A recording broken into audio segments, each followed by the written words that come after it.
Do you want to learn the secret behind healthy, glowing and youthful looking skin? Welcome to my simple yet effective ABC approach to anti-aging skincare from a cosmetic doctor's point of view. We all know how integral and important healthy and radiant skin is to our overall aesthetic. The effects and the ability to complement, make or break your other beauty treatments coming from the skin is unmatched. My name is Dr. Anna. I'm a cosmetic doctor as well as a cosmetic skincare and injectables expert. I work as the resident aesthetic doctor at the multi-award-winning as well as Tatler-listed plastic surgery center called Cat & Co Aesthetics in Edgbaston, Birmingham, and I also teach injectables to medical colleagues on my weekends. So first things first, why is preventative anti-aging so important? Well, first of all, signs of aging is known to cause a lot of loss of confidence and concerns for patients, and I'm sure that you've noticed this within your clients. The aging process actually starts really early, so even starting from your 20s when your collagen and elastin levels peak, you will see a decline in the production of elastin and collagen, and this really dramatically changes to the worse in your early 30s, and from then you'd be losing about 1 to 2% of collagen every year.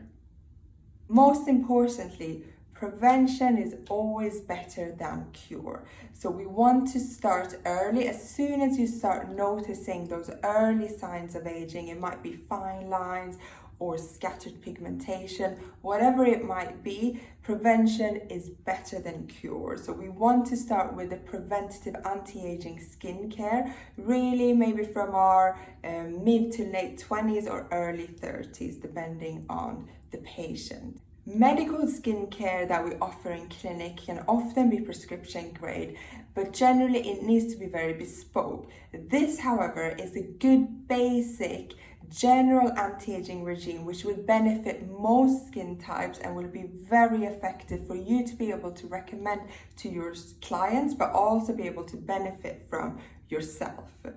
The most important thing with skincare is to be patient and consistent. So we need to stick to our routine every single day, and we need to allow at least 2 to 3 months to start seeing the results. I usually say don't love it or hate it at least until it's been 2 months, because the skin cycle takes a few weeks to show the results.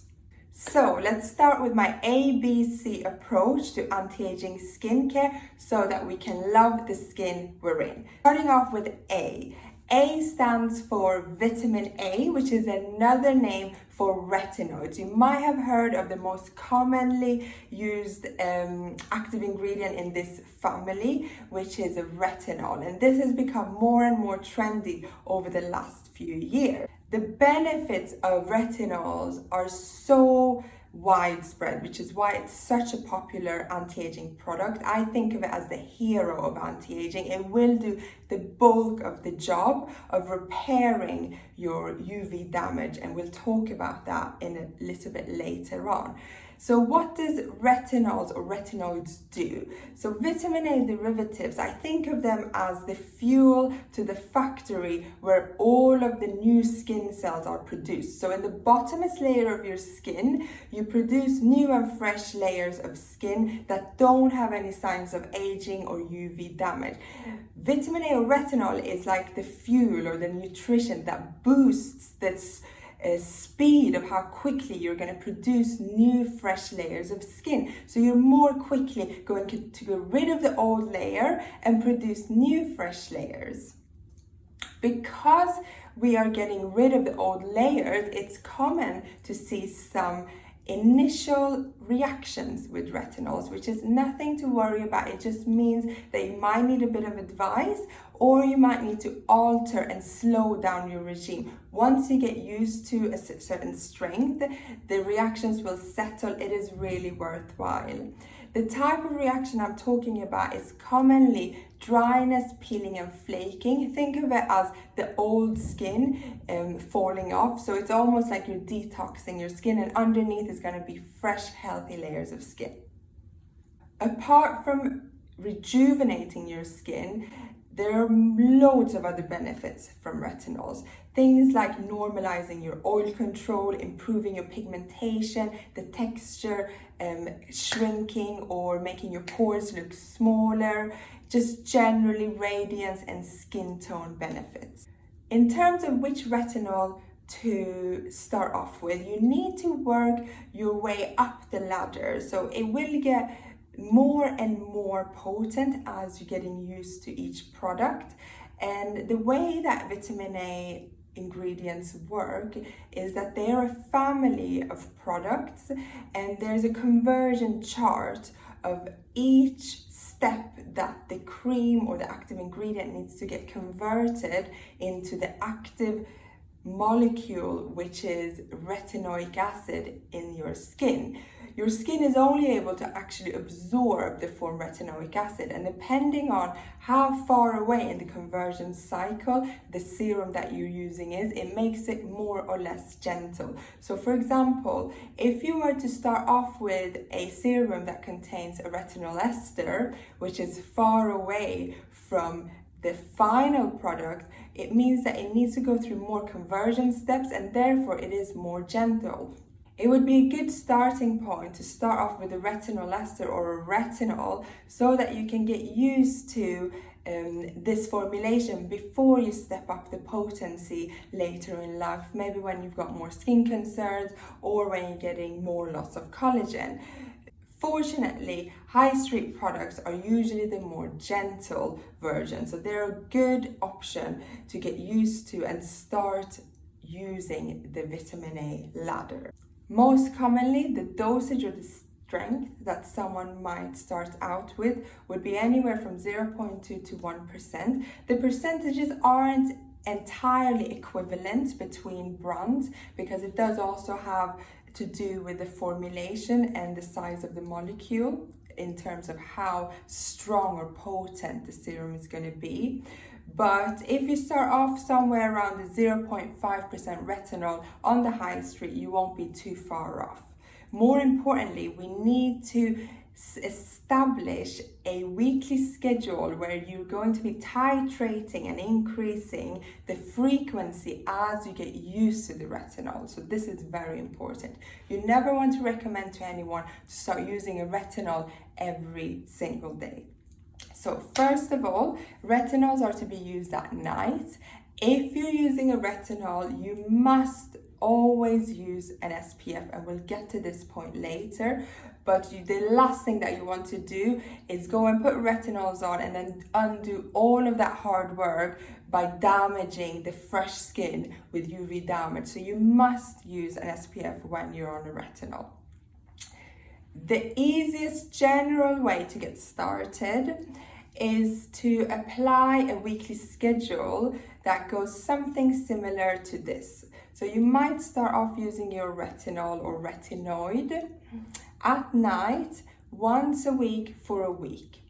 After about 3 days or so, you will know what kind of reaction you're having. If it's quite mild or minimal, you can continue to step up your routine.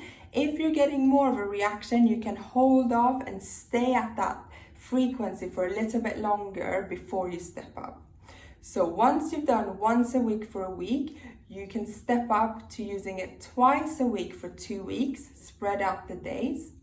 Then the next step would be 3 times per week for 3 weeks, 4 times a week for 4 weeks. 4 times per week is a very good middle way of not overexerting your skin, but still getting a very good anti-aging benefit from the retinol or retinoids. Last tip for vitamin A's. What can you do if you're struggling to get used to the retinoids? What can you do if you're getting persistent peeling, dryness or flaking? My first tip is don't give up. It is really worthwhile. The benefits you will see maybe after about 3 to 4 months. Again, if you're really struggling, consult a skin practitioner. But one way to soothe and ease yourself into it is to use the sandwich technique. So the sandwich technique is when you use a moisturizer, a gentle fragrance-free moisturizer, and you can either put a layer of the moisturizer first, then a layer of the retinol in the evening, and then on top of that, a third layer, which is the moisturizer again. This will really help to soothe the area. Alternatively, you can even mix the retinol with the moisturizer before you put it on. When you apply your retinol, you want to start with a small pea-sized amount. And in the beginning, make sure that you avoid the eyes and the neck. In these areas, the skin is much thinner and much more likely to react, and you're probably not going to be very happy with me if you get it in these areas to begin with. After maybe a year or so, once you're really climatized to vitamin A, you will start to be able to pat very small amounts in these areas. But to begin with, for the first year, just avoid these areas and apply your retinol at least a couple of hours before bedtime. Otherwise, you would put it on, go straight to bed, and it would get smudged all over your eyes. And that's when you would have some sensitivity in that area. And here are some examples of vitamin A or retinoid products that are available on the high street or to be ordered online, or some are available through clinics, depending on your budget and the strength that you want to start using them in. I will detail all of these recommended products in the comment section below this video with some estimated prices so that you can find one that suits you. And I'm not by any way sponsored by any of these brands, although I do work with Zedo and Abaji in the clinic. These are just my personal recommendations of good quality products that are affordable and effective. So the take-home message for vitamin A's is that retinol is really your anti-aging hero. I think of it almost as Botox in a bottle, and it will really help you to love the skin that you're in. Next up is B, and B is for sun block or SPF. So this is truly the most important step in any person's anti-aging or skin regime. I cannot stress enough how integral and important daily UV protection is, and really everyone from a young age will benefit from starting this. So first point is that you should think about this as UV protection instead of sun protection. We're not just protecting our skin from the sun, it's any type of UV damage that can damage our skin. So UV is around us at all times whenever it's bright outside or whenever there's daylight, regardless of the time of year, regardless of the weather or cloudiness, because it goes through, regardless of whether you're inside or outside, because UV rays do penetrate windows. So you must wear a UV protection every single day, regardless of the time of year, even if you're just at home. UV protection or sunblock should be the last thing that goes on in your morning routine before you apply makeup. So the main UV rays that we worry about are UVA and UVB. UVA, think of it as A for aging, it ages your skin, and UVB is what burns your skin. So when you're buying an SPF or a sunscreen and you're reading on the label SPF 30, for instance, that's referring to that product's ability to protect UVB rays, so the burning rays. It doesn't tell you whether it's also got any filters to protect you from UVA, aging rays. So this is where it's important to pay a little bit of attention when you choose your SPF cream. Generally, SPF stands for sun protection factor, and it tells you how effective the product is at blocking out UVB rays. So I usually say, as a general rule, for anti-aging purposes, you should be wearing minimum SPF 30 every day. If you have very, very fair skin or particular pigmentation concerns, you should be wearing an SPF 50 every day.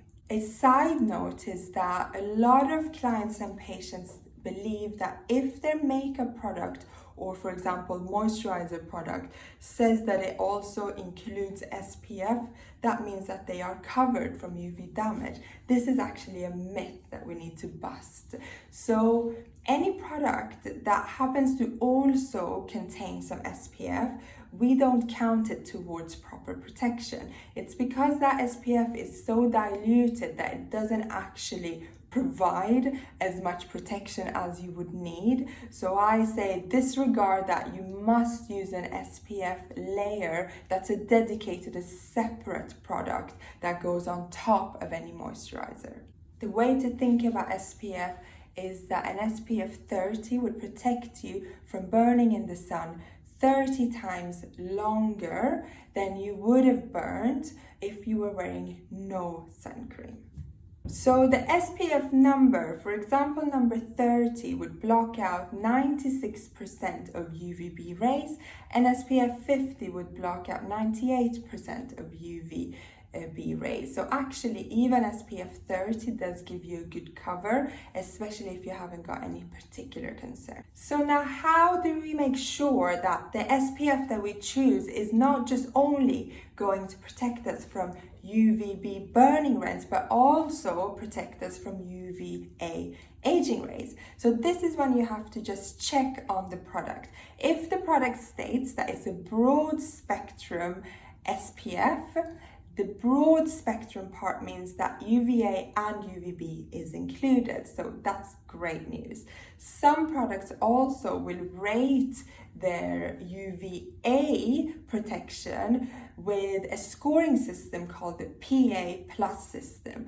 The more PA+ you have, the better the UVA, the aging protection is in that product. But because this is not a standardized system and it doesn't come in all products, as long as it does say broad spectrum, then I'm happy that you're doing what you need to do to protect your skin from daily UV damage. As a side note, there is now also evidence to say there are other types of UV light that also ages your skin. One of those is high energy visible light. So this is a type of light that you might get from screens, phones, laptops, etc. And this actually also ages your skin, destroys collagen. So again, another point of why it is still important to wear an SPF even if you're just staying at home. Secondly, if it's summertime or if you are going on holiday, for instance, and it's particularly bright, there's even more UV rays surrounding you, then just applying it once a day isn't actually enough. So the manufacturers advise that you should be topping up your SPF every 2 to 4 hours. And the easiest way to do this, especially if you're on holiday or during summertime, is to either use an SPF powder or an SPF spray that goes on top of your makeup. So it's such a quick process, seamlessly, doesn't ruin your makeup. You can do this around lunchtime and then early afternoon, and then you know that you've got a good coverage throughout the whole day. Now let's look at how SPF use is actually the most determining factor in how your skin and face is going to age, because 90% of the whole aging process is to do with UV damage from a young age throughout life. So it's not as much about genetics as we think it is. It's something that you can control. Here are some examples just to illustrate how dramatic the effects can be, and it is a case of investing into the future, because these are not effects that you're going to see immediately. They are effects that you're going to thank yourself for later in life. Here is an example of a set of twins who have had very drastically different exposure to UV damage throughout their lives. One of them has worked inside and one of them has worked outside, where they've been continuously exposing themselves to UV damage. And this just shows how important UV protection can be in preserving the radiance, glow and health of your skin. This is another example of a set of twins who again have had very different lifestyles, where one of them have been exposing themselves to minimal UV damage and the other one has had a lot of UV damage and therefore sped up the aging process so significantly. And this gentleman is quite notoriously known within the aesthetic medicine industry for a great example of the importance of UV protection in anti-aging. So this gentleman was a driver, and what we're seeing here is one side of his face has remained youthful and the other side of his face has aged significantly and disproportionately quickly, which is what we call premature aging. And this comes down to the fact that the side where he's aged more was the side facing the window when he was driving day in, day out, not using UV protection. And this is another example to show that the UVA, the aging rays, do penetrate car windows and they will make you age so much quicker than necessary. So really, UV protection, using it just an SPF every morning, it's so quick, is the most cost effective out of all of the anti-aging things that you can do, and it will go such a long way. I promise you, it's so worthwhile. So how much of the sunscreen do we actually need to put on our face and neck every morning for good protection? First of all, never forget your neck, never forget your back of the hands. These are big giveaways of the aging process. Secondly, a good amount to use is half a teaspoon to cover your face and your neck, and then the remainder you just rub across your hands. And the last point to make in B for sunblock is that there are two different types of sunscreens on the market. So there are some sunscreens that are chemical, where they might have any kind of chemicals such as muscilate or octisalate, etc. And these are chemicals that actually absorb the sun rays and disperse them as heat rather than allowing them to damage your skin. The benefit of chemical sunscreen is that they usually go on looking much more sheer and undetectable. They don't give you that white or grey cast appearance, and they go on seamlessly under your makeup. They are also very flattering for darker skin types. We've also got physical or mineral sunscreens. So these will use zinc oxide or titanium dioxide to, almost like a mirror, cause a physical barrier which reflects the rays away from the face, again protecting your skin from the UV damage. The benefit of these are that they are slightly more gentle for very, very sensitive skin, and there's no chance of your skin absorbing anything really from this sunscreen. My personal favorite is actually when you mix the two, so you have a little bit of chemical and a little bit of physical filters in your SPF. This way you will get the best of both worlds, and also it will look a lot more flattering and seamless on your face. So the take-home message for this part is SPF really is your BFF. Trust me when I say this. Invest your time and effort in a sunscreen every day and your future self will definitely thank you. Here are some examples of different budget SPFs on the market that I particularly recommend. So moving on through the A, B, C. C is for vitamin C. Vitamin C, or also known as L-ascorbic acid, which is the most effective or potent form of vitamin C, is a very popular serum for many reasons. Vitamin C is such a great anti-aging ingredient. It is an antioxidant, so it does fight off free radicals, it's anti-aging, it's really good for brightening, evening out your skin tone, preventing pigmentation, just giving you healthy, radiant, glowy skin. And also as a bonus, it does actually make your SPF or sun UV protection work much better, so it increases the efficacy of your UV protection.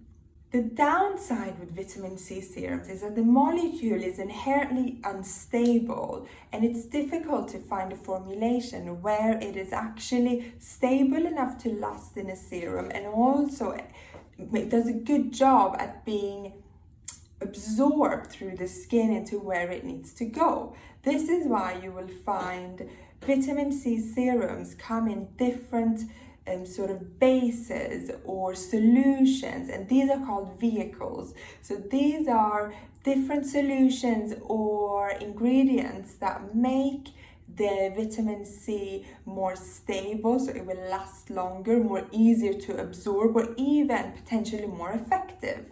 The skin can only really absorb a maximum 10 to 20%, so there's no need to go with a higher percentage than this. And usually the percentages are less to do with how strong or weak the vitamin C is. It's more to do with how it sits in the vehicle. So a vitamin C serum that has a 20 percentage, it just has to do with the pH of that particular serum, that it has to be 20% to be absorbed, and it doesn't necessarily mean that it's stronger or more effective than the 10% vitamin C.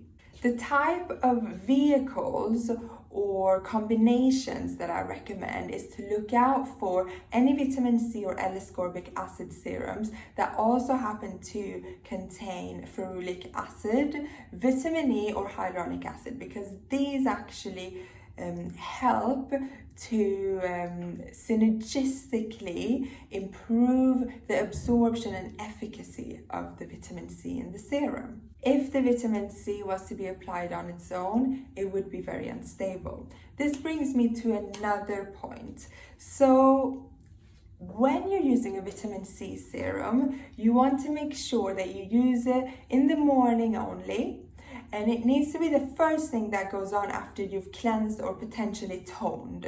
So it's the first serum that goes on, and you want to apply it to your face, your neck, massage it in, let it dry, and it goes on to dry, clean skin. Whatever is left, I always rub it onto the back of my hands.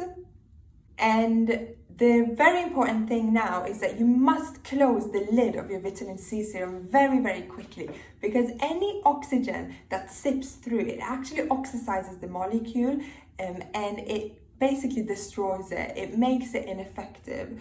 So if you've got a vitamin C serum that's been exposed to too much oxygen and been oxidized, then it would look really, really dark orange, and that's what you don't want. That means it's probably going to be ineffective at this stage. So what you want is a light to medium yellow color, and you want to protect it from oxygen, close it quickly, and you must protect it from daylight. So if it's in a dark bottle, which it should be anyway, that will help. And then keeping it in a cupboard in a dark place will also make it last longer, and it will be more effective.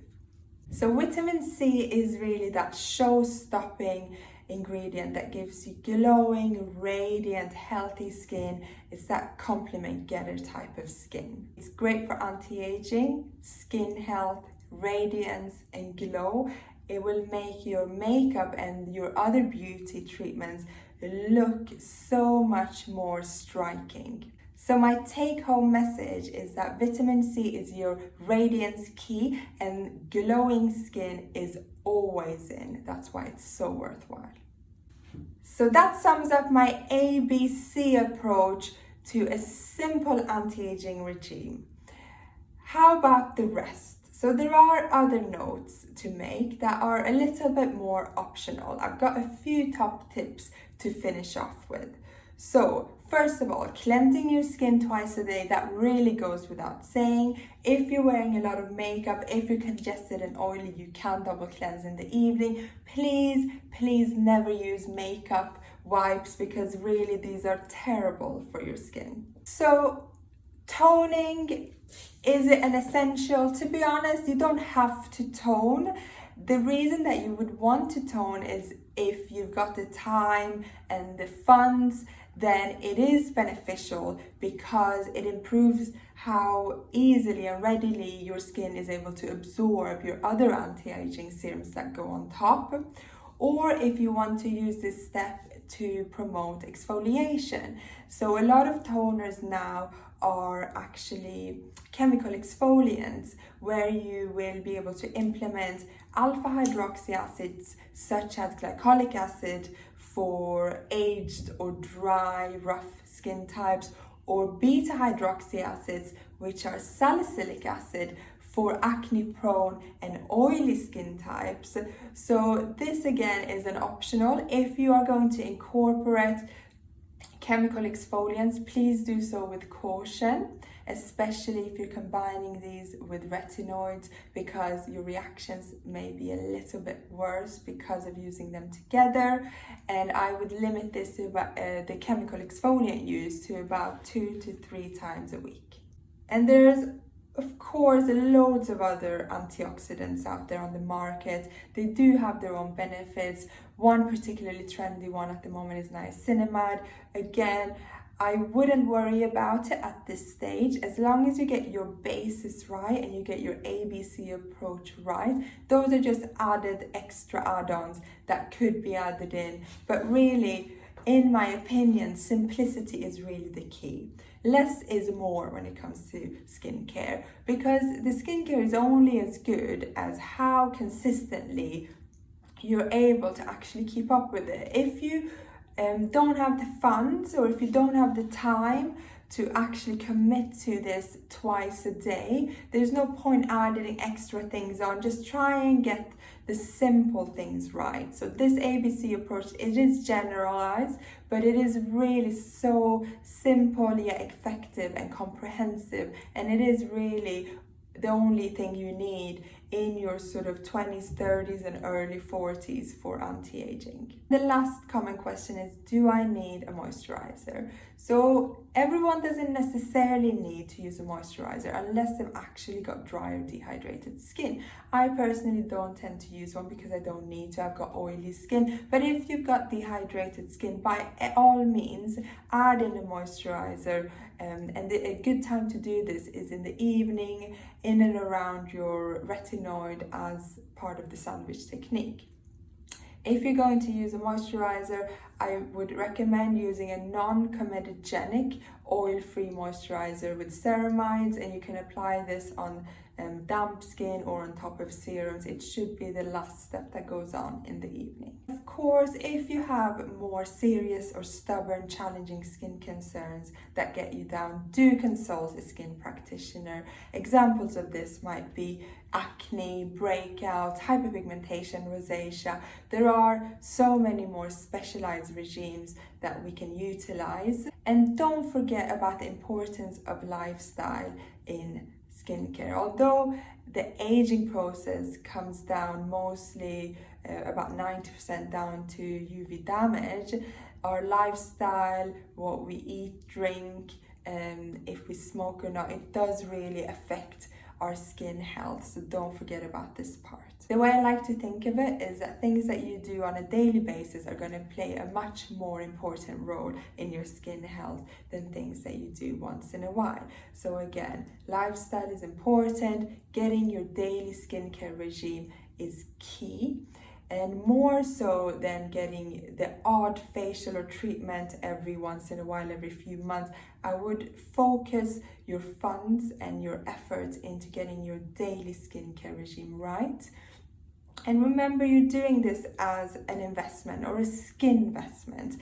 These sort of benefits are only going to be really visible in a few years, because really, if you're starting early, the purpose of it is prevent. Thank you so much for listening, guys. That wraps up my talk for today. I hope that you have found my simple ABC approach to anti-aging skincare helpful and beneficial. I hope that you'll be able to implement this to spreading the love and the knowledge to your clients that you see, because remember, knowledge is power.